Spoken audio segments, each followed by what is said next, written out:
Les femmes qui fument du cannabis sont plus intelligentes d'après une étude.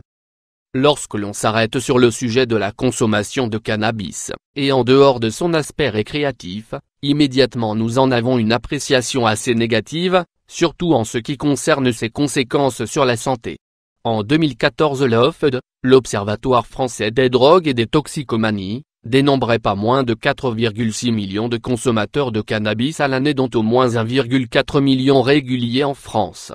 Outre ces effets néfastes, serait-il possible que la consommation de cannabis ait des effets plus ou moins favorables ou conditionne le quotient intellectuel? Effet de la consommation de cannabis sur la santé. Comme le relate un rapport de l'INSERM, le cannabis et ses dérivés ont longtemps été associés à l'image d'une drogue douce, récréative, sans conséquences sur la santé. Mais outre cet aspect distrayant, sa consommation, quand elle n'est pas médicalement encadrée, comporte bel et bien des conséquences néfastes, des effets cognitifs ainsi que des conséquences psychiatriques.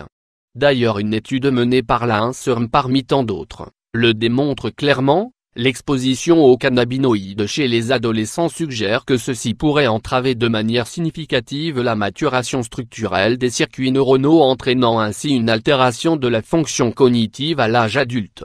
Mais outre ces aspects néfastes sur le fonctionnement cognitif et sur la santé physique en induisant des complications cardiaques ou même respiratoires, la consommation de cannabis pourrait-elle influer de manière positive, notamment sur la sollicitation du quotient intellectuel?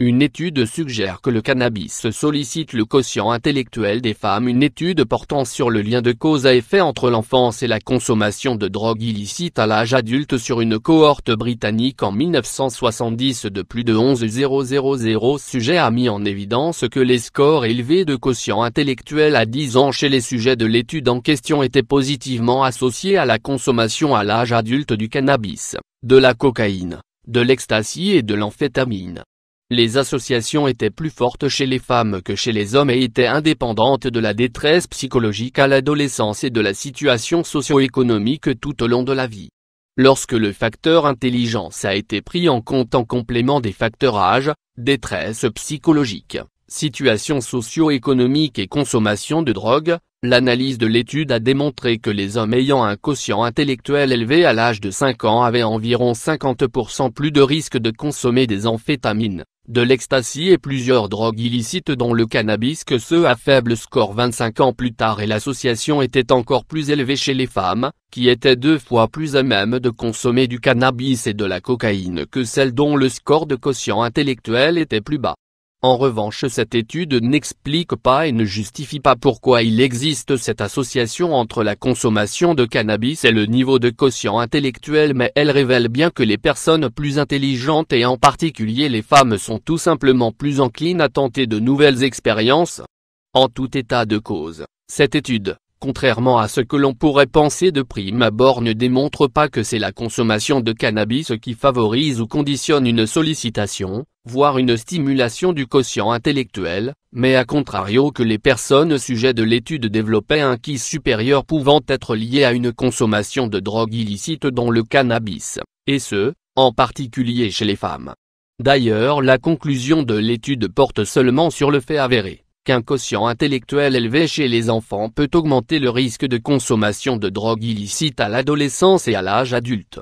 Conséquence du cannabis sur le fonctionnement cognitif. Personne n'est sans savoir que le cannabis et notamment sa composition en THC, tétrahydrocannabinol, induit de manière significative des effets psychoactifs en engageant une modification du comportement générant à son tour des troubles de l'attention et des réactions d'anxiété pouvant conduire à des crises de panique, des difficultés de planification et de prise de décision et même de la paranoïa ou des hallucinations. D'ailleurs, à l'heure actuelle, l'imagerie médicale cérébrale a réellement permis de mettre en évidence des altérations morphologiques cérébrales chez des consommateurs chroniques de cannabis, adultes et adolescents confondus. Mais le cannabis et en particulier le CBD, deuxième cannabinoïde prédominant du cannabis après le THC, est aussi expérimenté dans le cadre de traitements thérapeutiques de l'arthrite et des rhumatismes, de la maladie de Crohn, de la sclérose en plaques, ou encore dans le traitement de la fibromyalgie et les douleurs neuropathiques.